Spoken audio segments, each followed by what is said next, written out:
Belinda and HarperAudio Australia present this unabridged recording of Neeka and the Storm, Wilder Zoo, Book 2, written by Tina Strachan and read by Belle Parkinson.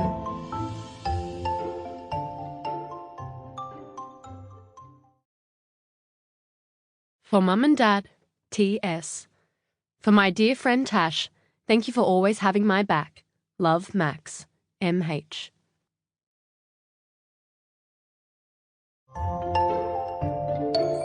Chapter 1. I spun the hibiscus flower around in my fingertips, the yellow puffs of pollen jiggling and the delicate petals fluttering. I handed it to Darwin, who gobbled it up. The bright red petals fanned out from his tough beak as he ground them around in his mouth before they disappeared entirely. He took a slow, wobbly step towards me, eager for more.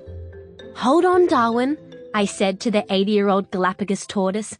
He only came up to my knees in height, but he weighed about 3 times what I did, so I really didn't want to keep him waiting.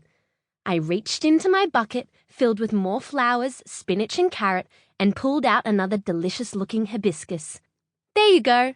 I handed him the last 2 flowers before placing the rest of his food around his desert home so he could search for it himself. It might sound strange that I was feeding dinner to a Galapagos tortoise, but it was all part of a regular day for me. You see, my name's Neeka Wilder and I live in a zoo.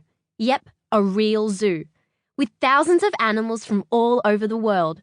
Which works out perfectly for me, because even though I'm only 11 years old, I already know I'll be a wildlife vet when I grow up, just like my mum, Sarah. She's the head vet at Wilder Zoo, a huge zoo focused on wildlife conservation and founded by my dad's grandparents. So when my parents met at the zoo almost 15 years ago, it was inevitable that I'd be born with a passion for wildlife. We all live in a 2-story house at the back of the zoo, including my 4-year-old brother Gus. I've lived there my whole life, and the zoo staff and the animals are all part of my big, extended family. "See you tomorrow, Darwin," I called, climbing over the short wooden fence. "Stay dry." I looked up at the darkening sky. An afternoon storm was forecast. It had been hot and dry for so long now, and we were really overdue for some big, soaking rain. The clouds were growing gloomier by the minute, and the air around me felt really heavy. All the zoo staff were working flat out to finish their jobs and make sure the animals had everything they needed before the rain hit. I tossed my empty bucket in the special green wagon attached to the back of my bike. It is really handy for carrying lots of stuff around the zoo. Most of the zookeepers use small electric buggies, but I'm too young to drive one. For now, my wagon does the job just fine. I surveyed the buckets of food in it as thunder rumbled in the distance. "Next stop, penguins," I said to myself and pushed off on my bike. I hand-fed fish to the emperor penguins, ensuring each got enough food. Some people thought the penguins all looked the same, but not me. Rosie had really orange feathers on her cheeks. August had a strip of black feathers on his chest. Marcus was the biggest by far.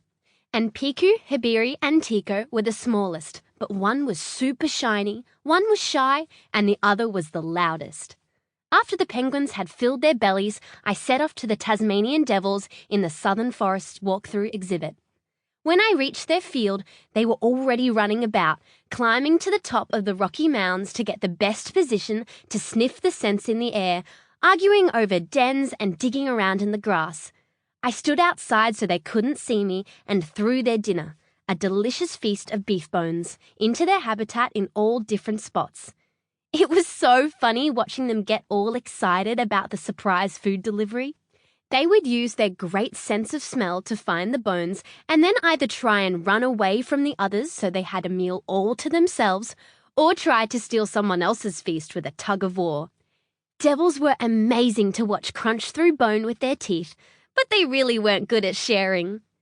Next, I pushed on through the pathways in the back-of-house area. This area was for staff only and no visitors were allowed.